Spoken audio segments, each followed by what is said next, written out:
APA avec de faux emplois. Actualité Kenya, Russie, Ukraine, TVZDF, Allemagne. Guerre en Ukraine. Comment la Russie attire les Africains au front? Les Africains sont attirés en Russie avec des promesses d'emplois lucratifs et finissent mercenaires au front. Les familles sont laissées pour compte entre le chagrin et l'incertitude. De jeunes hommes du Kenya sont attirés en Russie avec des promesses d'emploi, soi-disant comme chauffeurs bien payés. En réalité, ils finissent sur le front ukrainien. L'ambiance parmi les enfants de Grace Mutoni est exubérante.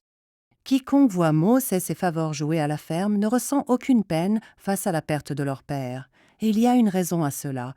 Les deux plus jeunes enfants de Mutoni ne savent pas encore que leur père, Machariamburu, a été tué lors de la guerre contre l'Ukraine.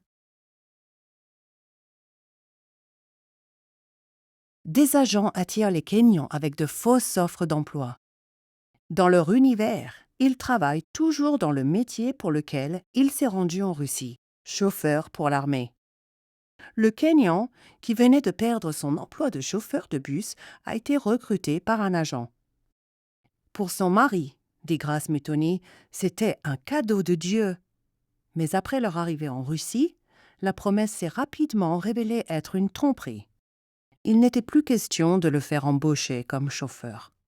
Après une courte séance d'entraînement, Mburu fut envoyé au front. Mutoni a parlé à son mari pour la dernière fois à la mi-novembre. Il a dit « Priez pour moi et saluez les enfants », dit l'homme de 39 ans. Depuis, elle n'a plus jamais eu de ses nouvelles. Une organisation de défense des droits humains appelle au gouvernement. Ce que la famille de Mutoni a vécu n'est pas un cas isolé. Il existe de nombreux signes d'une approche systématique. Lors d'une conférence de presse fin janvier, l'Organisation de défense des droits humains Vocal Africa a rapporté des centaines de cas similaires, l'Anactfoch. Son porte-parole, Frédéric Ojiro, a appelé à l'intervention du gouvernement kényan. Le gouvernement doit prendre une position claire et montrer qu'il est réellement un gouvernement.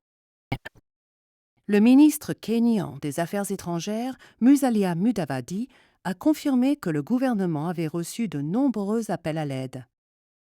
Jusqu'à présent, nous avons permis à environ 27 Kenyans de retourner dans leur pays natal, a déclaré Mudavadi dans une interview accordée à ZDF. Il prévoit également une visite à Moscou pour clarifier que cette action doit être arrêtée. Il n'y a pas encore de date précise pour la visite. Par attaque de drone, fuite de Russie. S'échapper du front semble impossible, mais Denis y est arrivé. Il a fui la Russie. Il ne veut pas donner son vrai nom, il a perdu toute confiance. Il a également été recruté pour un poste bien rémunéré. Alors que la convivialité veille encore au Kenya, la mascarade en Russie prit fin brusquement. Son passeport, son visa et son billet de retour lui ont été confisqués. « Vous êtes maintenant des soldats », dirent-ils. Les questions n'étaient plus autorisées. Denis n'avait jamais tenu une arme à feu auparavant. Il avait peur de tirer sur les gens, et pourtant il devait le faire, en pleine guerre étrangère. À l'avant, il se sentait à la merci des autres.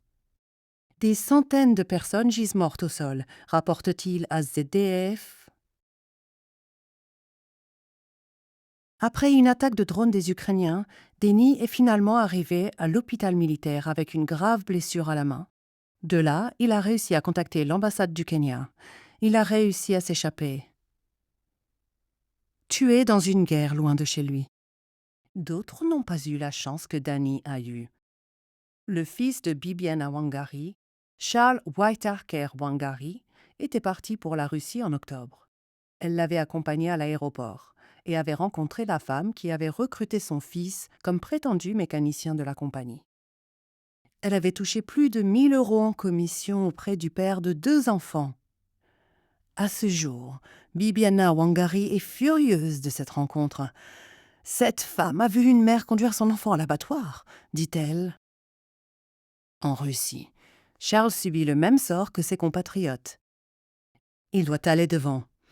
Il a pleuré, se souvient sa mère. « Maman, pardonne-moi, mais les choses ont changé ici. » Quelques jours plus tard, elle apprend par un camarade que son fils a marché sur une mine terrestre.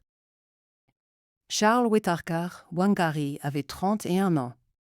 Il est mort dans une guerre à laquelle il n'a jamais voulu participer à près de 8000 kilomètres de son pays natal, le Kenya,